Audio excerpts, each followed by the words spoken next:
All right. Well, good morning, good afternoon, or good evening, depending on, I guess, when you watch this video. Um, I'm sorry, I'll make my headphones in correctly. All right, so this is gonna be I always say this is gonna be a quick video, and it's never a quick video. So I'm gonna stop lying. Um, so what we're going to do in this video is I'm going to walk through your Crusades web quest and give you guys the answers. Yay! So to do this, you should have clicked on this History Crunch link, and it'll take you to a place, to this article, right? And it gives you it then, and they should go all in order through the questions, and it gives you all of the things that you need to know, and it's really zoomed in right now because I zoomed in my computer. But it should go through all the things. It gives you links for each of the crusades that you need to click on to answer all of the questions. Okay, but because I am a wonderful, amazing teacher / human being, whatever you want to call it, I have it for you guys here. And we're gonna jump back and forth between this, and I've got a couple of maps that I want to show you guys about the Crusades as well. So let's get started. And I'm recording this video instead, and I'll post this PowerPoint as well. You do still have to watch the video because there's relevant information, and you get to listen to me talk. And who doesn't like listening to me talk? My husband doesn't. Nobody likes listening to me talk. It's okay. You guys might. All right, so the first thing that we're going to talk about is which pope called for a crusade to the Holy Land on November 27th in 1095. Like I said, CE means Common Era, which is the same thing as AD. So, which pope called for a crusade to the Holy Land on November 27th in 1095? It is Pope Urban II. Man, I'm just gonna have to cut close out of this almost instantly to go to the maps. So you do have, and this is super important. This may be the only time we jump out of that screen. So if you are looking at a map of Europe, right? So this is just a map of all of the crusades that happened. So what you have is this area down here, down around where Africa is, into the Middle East. You can see where the Holy Land is. This area, as well as into what's going to be Turkey, and even getting into a little bit of the Greece area, coming up into Spain. All of these areas are slowly but surely being taken over by Islamic, not necessarily tribes, but different groups of different groups of Muslims are taking over these areas, and it just kind of depends on which area. This is going to be the Ottoman Empire, and it's growing and growing and growing as it goes, but it's going more this way. And down here you have just various different, see, it's where it's broken up into dominions here, and it's different types of, it's just different groups of Islamic tribes, I would guess you could say, to a degree, but some of them were very extremely civilized. So more like empires, more like states or countries that were breaking up. But what you had was, starting down here, let me find if I can, I'll annotate for you guys.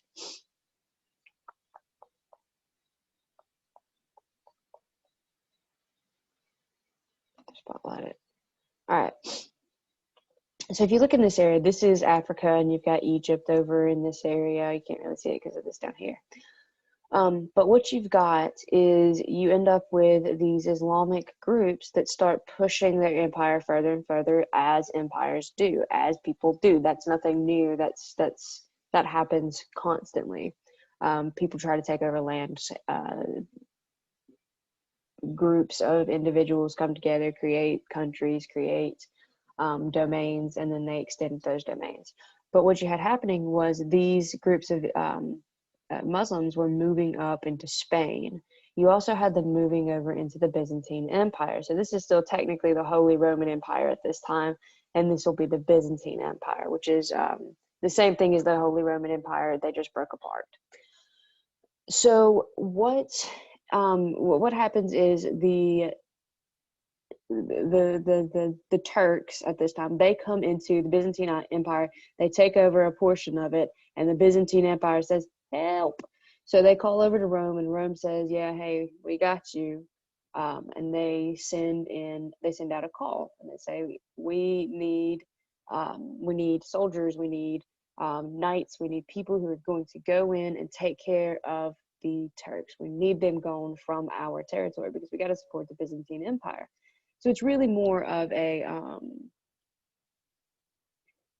just a call. And what happened was they took over Constantinople, and everybody freaked out. Okay, I want to go back to my mouse. I'm tired of looking at the little red dot. Okay, so back to over here. So Pope Urban II calls for help from everybody because they are trying to protect their land in the Byzantine Empire. All right, so what was the Pope's reason? Pope Urban II argued for many different things, but one particular passage called for Europeans to assist the Byzantine Empire in the battle against Muslim civilizations to the east. So as they started encroaching in on the Byzantine Empire, Pope Urban II's like, hey, we should probably go help them out. And various countries answer the call. England is going to send soldiers. France is going to send soldiers. Spain's going to send soldiers because Spain's being attacked during this time. So Spain, they're already a part of this whole thing. But it's just going to take over what we just looked at as was the Holy Roman Empire, that area. What religious group was the Catholic Church concerned with in the Crusades? Islam, Muslims, people of the Islamic faith. Muslim civilizations, like it said in the last one. All right. I'm going to just pause for just a hot second. All right. Where and when, move this down just a little bit for you guys. When and where did the Islamic faith emerge? So Islam emerged in the 7th century AD in the Arabian Peninsula. And this is going to be important. We'll talk about it in a little bit when we get to why they're fighting over the Holy Lands. But Islam, Judaism, and Christianity all have similar roots. They all are, they're very different on beliefs and everything, but they all go back to Abraham. And they all go back to that first person who God promised land to. And that's where we're going to see a little bit of trouble coming in later on in some of the other crusades. So Islam emerged in the 7th century in the Arabian Peninsula, which is the area we were just talking about. During what years did the first crusade occur? So Pope Urban II sent out the call in 1095, and the crusades occurred from 1096 to 1099. All right. Briefly explain the People's Crusade. So during this event, European peasants attacked and killed populations of Jewish people in Europe before finally traveling to Anatolia, which is modern day, with Turkey today. Not the country, not the food. It's very important. And they traveled to modern day Turkey where they faced off against Muslim Turks. They were eventually defeated by the Turks, but set the stage for the Crusades that followed. So during this event, you have European peasants getting a little bit out of control. Now they did have some issues with a few of the Jewish areas that it's just, you've got to think about it as the idea of warring nations. Nations warred against each other all the time at this point. You had small populations of Islamic groups, small populations of Christian groups, small populations of Jewish groups that could all kind of clash against each other. But in this instance, European peasants did attack, and thank you, they did attack and kill huge populations of Jewish people before they went to Turkey. So as they were going, they just started kind of, it was kind of just like a war trail on their way. They did end up defeated by the Turks, though, and that's kind of the thing. It's going to be prominent. There's a lot of back and forth between the Crusades, and there are 9 different versions. The 4 that we focus on are take place in the Middle East.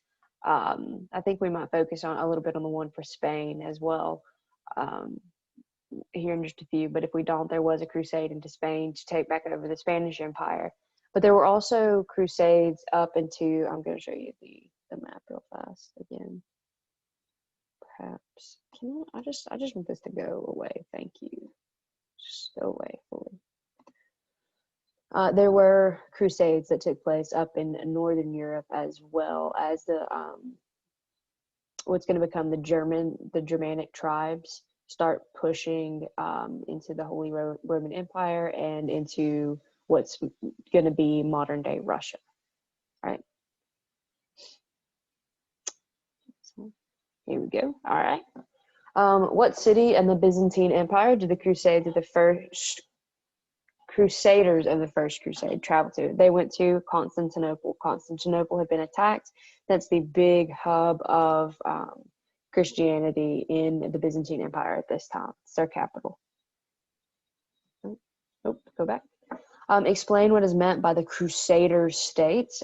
These are states that are controlled by the Crusaders for their benefit and used as a way of carrying out further attacks in the Middle East. So that's just the idea that you have to have, like, when you create a trail of war, you're going to need sites along the way to supply you. You, like, if you think about, if you play a video game or if you play a board game or something like that where spacing is important, you want to take over certain parts of the map first, and you want to be able to know what's going on behind you. So as you press further and further into an area, you've got to have something behind you. That's what the Crusader states are. It's just little buffers that they're going to control and use as a way of, if they need to fall back, they can fall back. Their supply trains can go through there, just various things like that. Okay, so there were 4 main Crusader states. What were they called? The main Crusader states established at the time were the County of Edessa, the Principality of Antioch, which is modern-day Turkey, the Kingdom of Jerusalem, which is still Jerusalem today, and the County of Tripoli, which I think is still Tripoli today. Tripoli is still a place today, I think. I don't think it's quite the same. It's a smaller space of land. Okay. Those are the 4 Crusader states. What city in the Holy Land was a significant site for the Crusaders? Jerusalem. It's the Holy City. It's the Holy Land, the Holy City, Jerusalem. We're going to talk about why it's important to each of them in a second. How did the First Crusade end? The fighting of the First Crusade continued until 1099 and saw the Crusaders face off against the Muslim fighters in a series of brutal battles. Eventually, the Crusaders captured Jerusalem in July of 1099 and immediately slaughtered many of the Muslims and Jewish people living in the city. The victory served as inspiration for the Crusades that followed. So in 1099, this is the end of the First Crusade, and it is extremely bloody. So you've had a lot of barbaric actions on both sides at this time. A lot of the Muslim Turks were vicious when they would take over an area. But it's similar to how a lot of warring countries and states are. When you go and you take over an area, there are certain people that will end up enslaved. There are certain people who will be allowed to remain in the area and continue living as they were. They just have to pay taxes or something like that. And there are going to be people who are oppressed. So as the Turks began moving further and further, as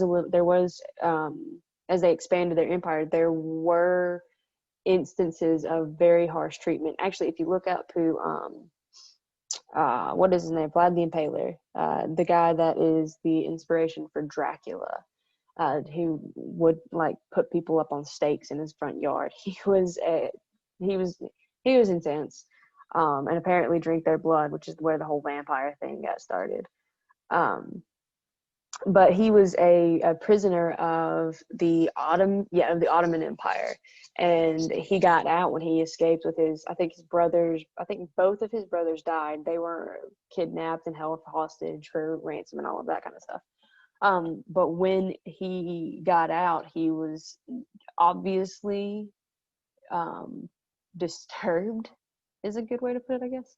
But you know, he just the events, what he went through in their captivity was pretty harsh, and that's just an example of what's going on. So there is brutality on both sides of this. So when the Crusaders come into Jerusalem in 1099, they don't hold back, and it's a very, very bloody battle. It is an absolute slaughter of the people who were living there. So not good for, you know, the not good for the look of Christianity. Also not good for the look of Islam and the stuff that was prior to this as well. So bad stuff on both sides. Fighting over land and territory. It's the way war goes. You know what I mean? And I only say all of that. I'm going to go back. I only say all of that because this gets so highly politicized these days, and it's just, you know, if you look at history through today's lens, then it's going to be different from what is actually told. So, you know, you have to look at it objectively. You can't look at it as a who was right and who was wrong, and which side was just, because technically in all reality neither side was just. It's the idea of who does that land belong to, and who has rights to it, and everybody has a claim to it, so it's up for dispute. It's still being disputed today, so you know, it's long standing. How many crusades were there? There were 9 total. We talk about 4 big ones. The first 4 were the most significant. So according to the website, which were the main crusades, which historians study, the first 4 are the most significant, but the others helped to establish trade routes and to expand land for various European countries.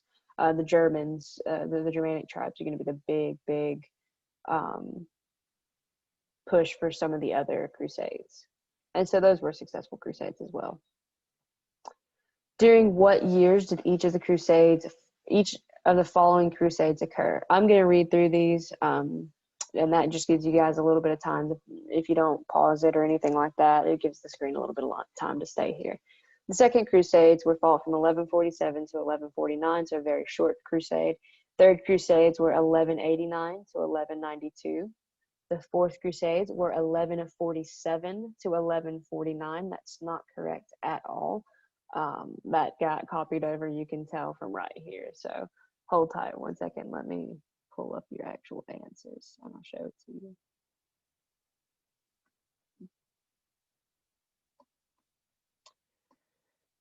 So we said we're looking at the Fourth and the Fifth Crusade, right? Right. Okay, here's the Fourth Crusade. The Fourth Crusade was fought from 1202 to 1204 Common Era, or AD. The Fifth Crusade was fought from 1217 to 1221. I'll fix that before. I'll fix that, you know, right here and now. So 1202 to 1204. Because if I don't do it right now, I'll forget. Sorry guys, I am not the most, I'm very forgetful. You'll figure that out quick. Fifth Crusade, 1217 to 1221.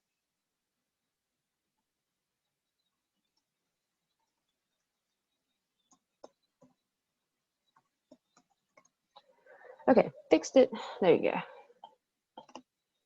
go. The Sixth Crusade was fought from 1228 to 1229. It was very short. Seventh Crusade is 1248 to 1254. The Eighth Crusade is literally just the year of 1270, and it was over. And then the ninth one is 1271 to 1272. I'm going to go ahead and click because I think I've given enough screen time for this one to be paused on. All right, what caused the Second Crusade and how did the Second Crusade end? So I've just got this. Here's A and here's B. And I'm sorry, I'm just going to read it for you because it's getting close to midnight while recording this. So as you can tell, it's a late night. So what caused the Second Crusade? In December of 1144, Turkish forces I can't say his name, please don't ask me to try, attacked and captured the county of Edessa. Edessa was at the northern end of the Crusader states and often faced attacks from the Seljuk Turks, which were Muslims who lived to the east of the Holy Land. The fall of Edessa in 1144 caused Pope Eugene III to call for another crusade in order to recapture the territory, but also as a general call to protect Christian lands in the Middle East. So, like I said, it's the idea of fighting over land. You do have this Crusader state taken over, and this is a state that's been held by the European powers since the end of the First Crusade in 1099. It's been a little bit since then. So when that state falls, and when there is unrest in the Middle East to around the Holy Land, they're going to go back into war, and this is going to be the Second Crusades. How did it end? The siege of Damascus, where Paul is from, it's not where Paul is from, it's where he went. The siege of Damascus took place on July 24th to July 29th in 1148. This battle was vitally important to the Second Crusades, as the Crusaders were defeated in the battle and suffered heavy losses. So it's not necessarily the dead end of it, but it's the final hurrah. So it's the last big battle there's still small skirmishes that are going to happen afterwards, but that's the technical end of the Second Crusade. All right, what caused the Third Crusade? So firstly, the failure of the Second Crusade, obviously, in 1148. It left a lasting impression on Europe, and it caused many leaders and many people as well to want to return to the Holy Land and fight for control over that territory. And then second, the capture of Jerusalem by Saladin in 1187. And that's going to be the immediate cause. So there's this kind of buildup of tension after 1148 because they've lost the Holy Land, they've lost this territory, and they lost the Second Crusades. And then Islamic groups come in and take over Jerusalem. So they're like, well, now we got to go back to the Holy Lands. We've been waiting for this fight for a while. And then they head back in. So, 1 second. Y'all get to listen to me swallow. That's awesome, isn't it? In June of 1192, this is how it ends. In June of 1192, the Crusaders came close to assaulting Jerusalem, but they didn't quite make it all the way there. And because they were very unorganized, and they were, if I'm not mistaken, this is the one where there were too many cooks in the kitchen, basically. Too many people trying to lead and not enough organization. So they didn't even make it to Jerusalem for the Third Crusades. What caused the Fourth Crusade? While the Crusaders of the Third Crusade made major gains in the Holy Land, they didn't take control of Jerusalem. And it caused, yet again, many Europeans to want to return to the Holy Land because they want to get that land back. And it's important to Christians, it's important to Jews, and it's important to the Muslims for various reasons we're going to get to in just a second. But there is this great desire to go in and say, hey, that's our land. It's holy to us. We want it back. And we don't consider religion. I talked about this when we talked about the Renaissance and the Reformation, but it's worth re-mentioning because we don't view religion the same way they did. They had a fervor for it. This was a holy war, a just war. They had to go to war because, number one, the Pope called for them to and made it an us versus them kind of thing that we move this. Oh my goodness, thank gosh, I can't move it. Well, I guess I can move it that far. That's disappointing. Anyway, so they want to keep this land, and so every time they lose it, there is this desire to go back. How did the Fourth Crusade end? The Crusaders captured the city of Constantinople, which was part of the Byzantine Empire. Remember, we've talked about that. And they raided the wealth from the citizens and destroyed large parts of the city. So they took back land that had previously been theirs, and then they decided to steal from the wealthy people there and to destroy the city. So they started looting and rioting. In fact, it said that thousands of people in the city were murdered and their goods were stolen. Pope Innocent III, who's head of the Catholic Church this time, was horrified by the news as it was not what he had hoped for from the Fourth Crusades. So You have a huge body of people going into Constantinople. They take the land back, but they end up rioting, looting, and stealing and murdering a great number of people who didn't really have anything to do with it. They were just living there. Well, let's see what's going on. That's because I clicked off of it. There we go. What three religions considered the city of Jerusalem to be important? Here we go. Christianity, Islam, and Jew. Why does it say Jewish? It should be Judaism. That's awful. All right, so Christianity, Islam, and Judaism, all three consider Jerusalem to be important. They consider it to be their land. All right, why was Jerusalem important to Christians? And let me, you know what, let me pause this real fast. I don't know why I have to tell you all that. Pause the share. And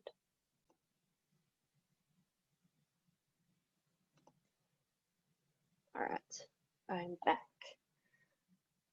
All right, so I'm going to stop this share right fast and turn it around. This is where I really miss my actual real life whiteboard because life is difficult this way. All right, so when you think about, I was saying this a little bit earlier, Judaism, Christianity, and Islam, all three stem from one technical root. So this is going to be our roots. So you've got,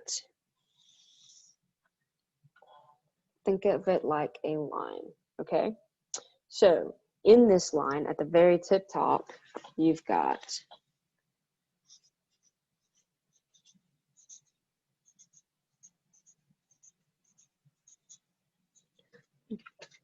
God and Abraham.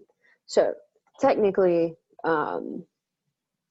speaking, Christianity, Judaism, and Islam all believe in not necessarily the same God, because there are different viewpoints of who God is, what God is, and all of that for Christianity and Judaism and Islam. So there's a little bit different there, but they all believe in a single God. They all believe in kind of almost the same God. It's the same theory, I guess, of God. And they all believe in Abraham. Abraham was promised land by God. And this is your religion 101. So Abraham was promised land by God. That land is the Holy Land. It's Jerusalem. It's Israel. And all three have some kind of claim to it. Okay. Now, in their mind, I'm going to draw 3 branches. It's going to look like a peace sign. All right, or a chicken leg. It could be either or. All right. So straight down the first line, the important one is Judaism. All right. That's going to be this one here. Okay. Judaism believes in God, right? They believe that the prophet has not come yet. Okay. So this is Judaism.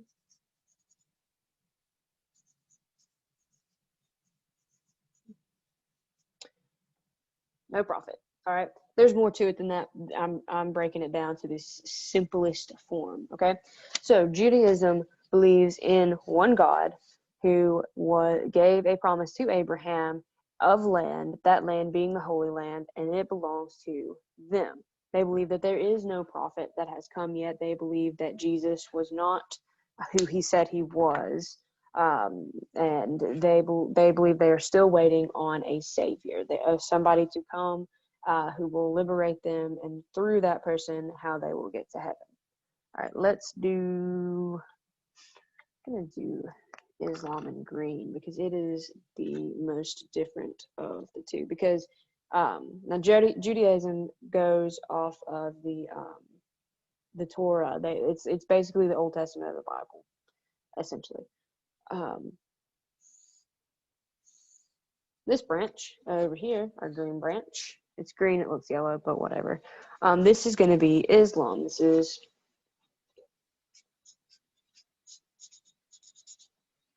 Islam. They believe in the Prophet Muhammad. And I might have butchered that spelling. I don't think I did, but I might have. So they believe in the Prophet Muhammad. So same God, same Abraham, but they believe Jesus was a cool guy. He was real, and he was, to a degree, he was a prophet of God's, but he was not the prophet. That prophet is Muhammad. And it's only through him and the works of that are outlined in the Quran, which will get you to heaven. Right? So, Islam, Judaism. Islam believes that the Holy Land is theirs because that is where Muhammad is from. It's Mecca. It's where he's from. It's where he lived. It's their holy city as well.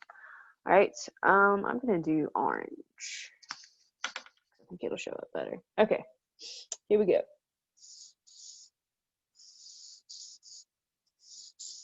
I missed that line so bad, you guys. I'm sorry. All right, there is orange. Orange is going to be Christianity. This was probably the one you've heard the most about.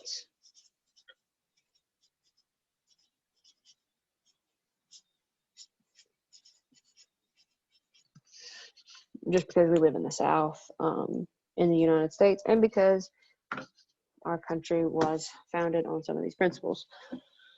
So, Christianity, Jesus.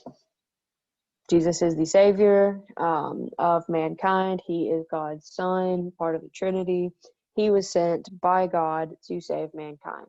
Jesus died in Jerusalem. As close as they can come to finding where Calvary is, that is a holy site as well. So all three of these people groups, all three of these religions believe in a singular God. They believe in either a prophet or a prophet yet to come, a savior yet to come. And they all have some kind of hold to the Holy Land. Islam believes that it is theirs because this is the land promised to them by Abraham, and that where it is where Muhammad lived. Christianity, you can't see that because it's backwards. I'll try to mirror my. Oh my gosh, I'm so sorry. You guys are probably. I'm telling you, it's late. Y'all know, y'all are smart enough to realize what's going on here. God, I can't believe I did that. Christianity sees this as the land that God promised to Abraham as well, and it's there. They believe that it is to a degree, not anymore necessarily.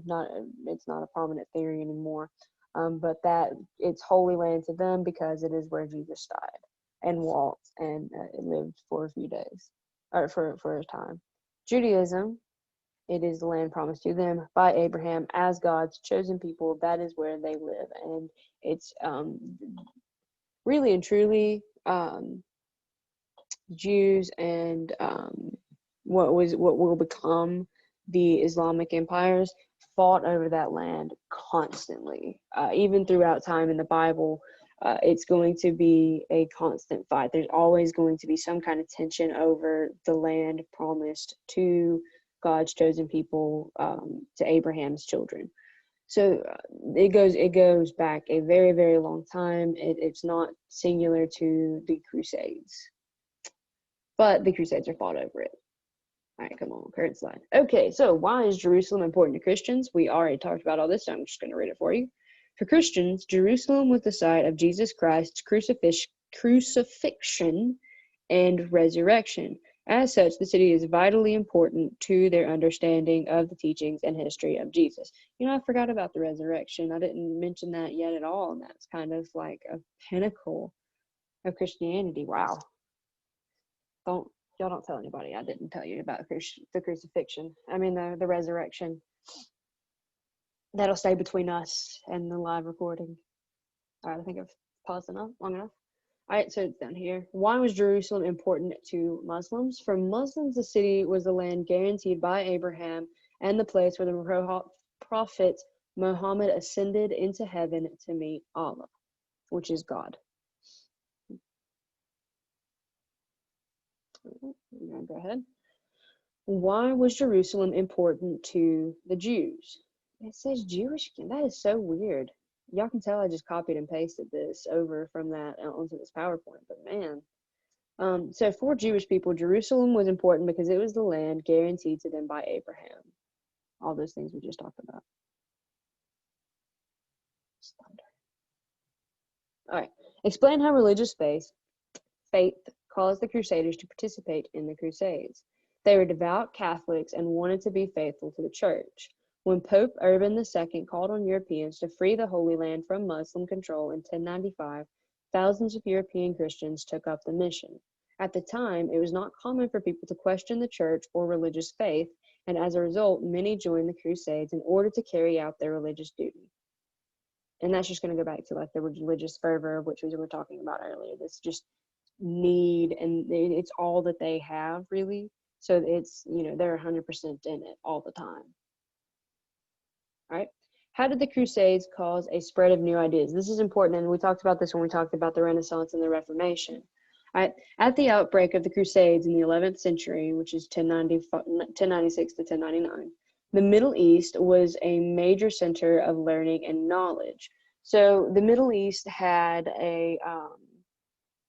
you think about like ancient Egypt and all of that.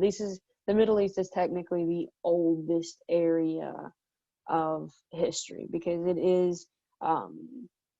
it's Mesopotamia. It's the first civilization we have recorded. It's where Abraham and his people are from. It's very, very old. So it has had a long time to develop, and as such, they had high senses of mathematics. They had agricultural innovations that had not been considered in other areas yet. They had very fancy cloth. They had gold trade. They had iron. So they had this huge source of information and knowledge that could be spread. And because of its geographical location, the major Middle Eastern civilizations are at the crossroads of the Silk Road, which it goes to from Europe into Asia. And it's huge. It's very lucrative because it's silk, right?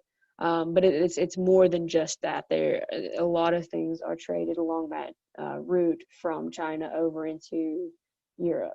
And therefore, it benefited greatly from having access to both European and Asian knowledge. So it's kind of like a hub.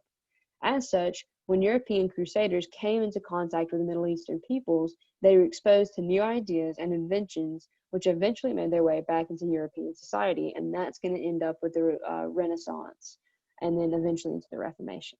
Right. What impact did the Crusades have on trade? We just kind of talked about this a little bit. The pilgrimage of thousands of Europeans to the Holy Land created a need for new routes for supply shipments to feed and arm the Crusaders. So we talked about the Crusader states and creating lines, creating supply lines to get in there. So that's what this is creating. And as such, towns and cities grew in size along the route to the Holy Land with many shops and markets. As well, port cities grew in Italy, and they grew in size and wealth as merchants worked to meet the needs of traveling Crusaders. So, and it's going to spur the Renaissance because you have these cities that are growing very large in Italy because it's kind of like this hub. Everybody's got to go through Italy to kind of get to the Middle East. And as it starts getting bigger and bigger, the merchants start making more and more money, and they want to start decorating their house. So they say, hey, come paint for us. And then you get a Renaissance. There you go. That's as simple as that. What is feudalism? Feudalism, and we're not going to focus on this very much until really we get into talking about the Constitution, but it's a form of government common during medieval Europe that involved society being structured in a very rigid and hierarchical way. So you had peasants who lived on the land that they were kind of just like squatters. They lived on the land. They did what peasants do. And some of them farmed, some of them spun, some of them made clothing, just various little things like that. And then you would have a lord over a large swath of land. And that person would have some kind of grand castle or something along those lines. And that lord or duchy or someone with a title, there we go, that's European for everything, that person would have employed people, and those employed people were knights, and those knights would serve that lord and would work for him. And they would then, if the lord got into a fight or if he got into a skirmish or something like that, the knights would be sent out to do that person's aid. And because the lord lived on that land and could host the king or the queen or whatever royal was in power at that time, then they also had to promise their knights and their fealty to the king of Europe, the king of whatever European nation they were a part of. So it's very rigid, very hierarchical. If you start at the bottom, you stay in the bottom, and there's no upward mobility. It's the idea when we think about like